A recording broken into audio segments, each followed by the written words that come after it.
The moment has come. Breaking news alert. Bitcoin has reached an all-time high. Yes. All-time high alert. Finally. Fastly approaching $69,000. Let's see where we're at. So Mike, 69,390 now. change the title to Bitcoin has reached all-time high. This is Please, this is Michael. live. This is a moment. This is a moment in history, and it's happened during Market Monday.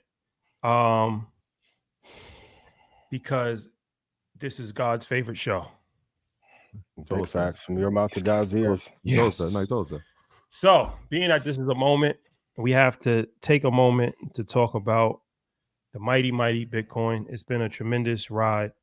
And for all you crypto enthusiasts that said that we haven't talked about Bitcoin, I don't know where that comes from.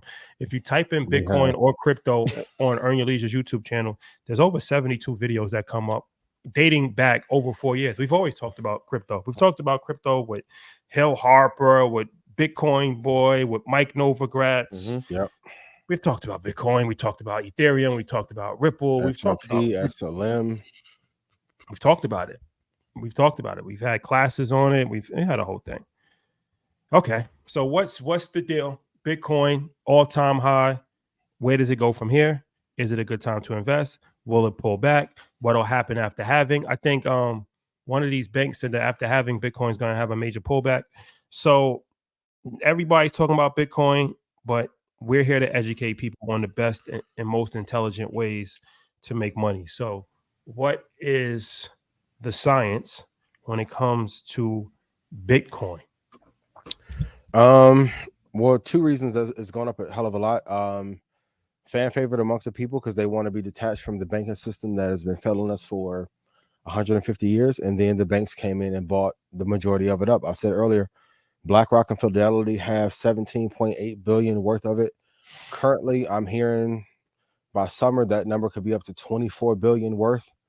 But the emergence and insurgence of Bitcoin is reflective of how much people hate banks and the normal financial institutions that we have right now. Like New York Community Bank, ticker NYCB, is falling apart.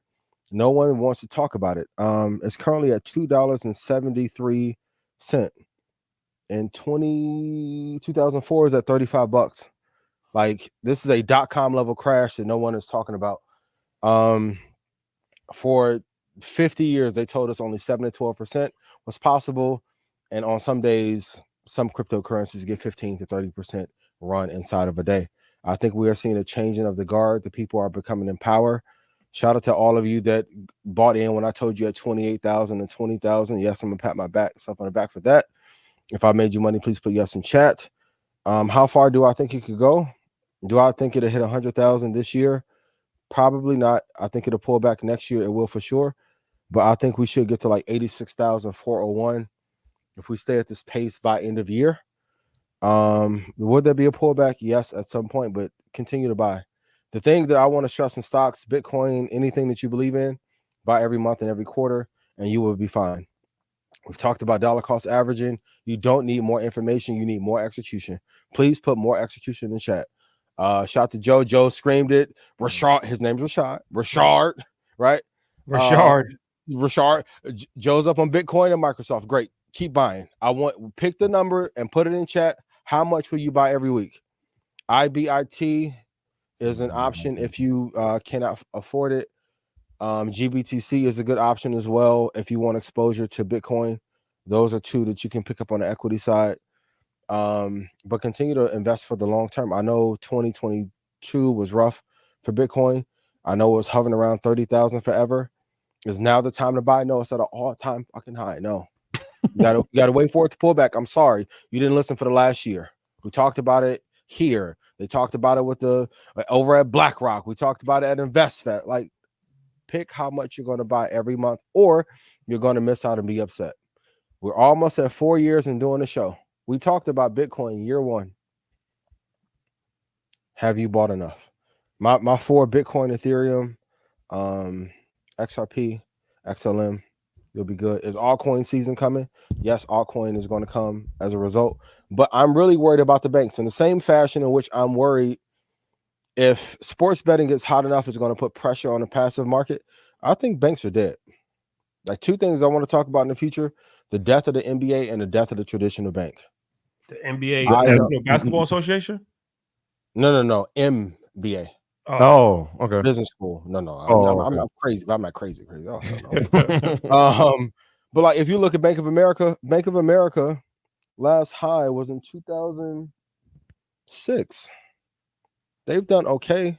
I think Moynihan's a great CEO, so 35.15. But if you've held all this time, you got better. I mean, you got better returns than Litecoin back in the day. Let alone Ethereum or Ripple. So I think we're seeing a changing of the guard. And because my same issue with Apple, they're not innovating for 3 months now. Banks have had this issue since 2007, 2008.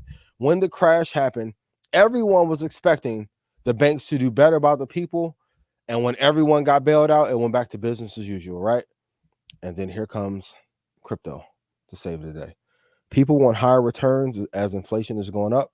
And I keep telling the banks that if you don't make any adjustments, the crypto space is going to eat your lunch. And here we are.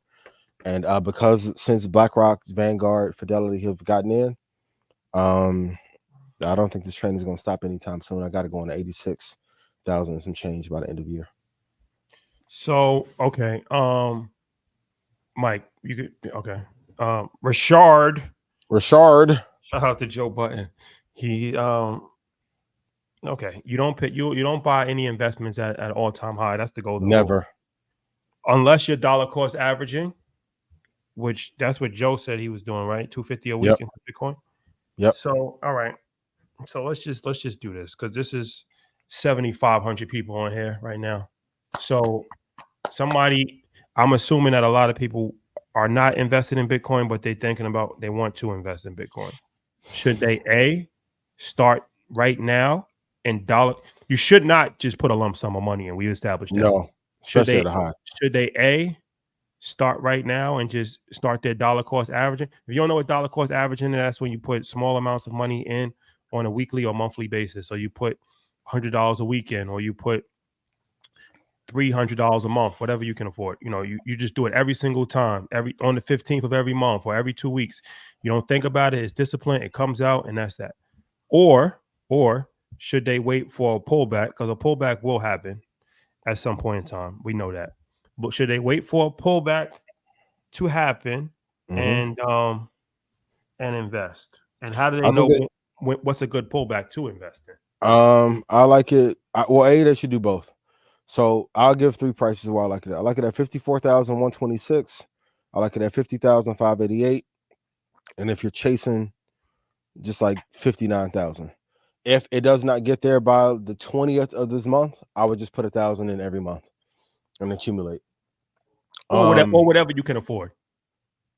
Or whatever. But I'll speak to the man. Make the sacrifice and put 1,000 a month in. Well, everybody doesn't have $1,000 a month. They do when it's time to go have sex and go on dates. I don't want to hear this no more, yo. Oh man, I want to hear this shit. No, like, what are we talking about? And for the ones who don't, they're probably not watching this show. But I would double up, or I would message us and be like, "Hey, I'm a open AI chat GPT expert. If y'all can set up the Klarna play where I can get 700 agents working for me at one time, I'll pay you 15 grand a month for that." You have to go find ways to hustle to accumulate more money. But you're right. If you can't afford 1,000, do 250, but find a way to make the 1,000. Because off of that 1,000 in 5 or 6 years, for every 1,000 you put in, you should have 5,000 or 6,000 back. So let me ask you this, because we talk about stocks most of the time. What should be the makeup of somebody that's looking to invest, right? Let's say they have $1,000. Let's keep it a round number. They have $1,000 that they want to invest every single month.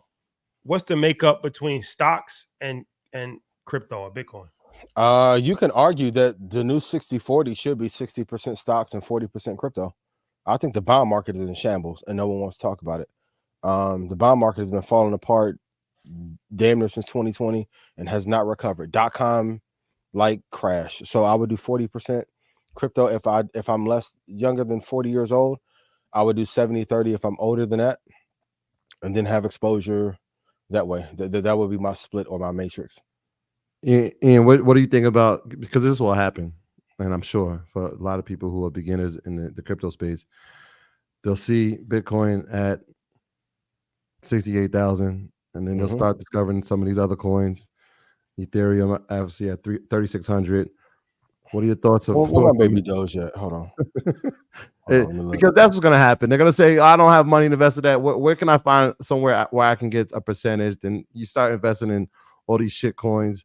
What's the? I mean, I've said it before. I like Doge at 6 cents, 5 cents. If it, I mean, it went there a few months ago. It's at 21. If you're going to do like some of the shit coins, like you have to know that they're only trades. Get in and out 3 months, 6 months. If you triple your money or quintuple your money, get out and then put it into a bigger player like XRP, Bitcoin, Ethereum, something safer. But you have to have discipline. If you choose to gamble, that is on you. Like we have to realize that like everyone here is adults. Either you choose to gamble or do the safe thing every day, every week. It's up to you. Some people like to gamble because they like to self-sabotage. Okay. I've heard that before. Okay. Yeah.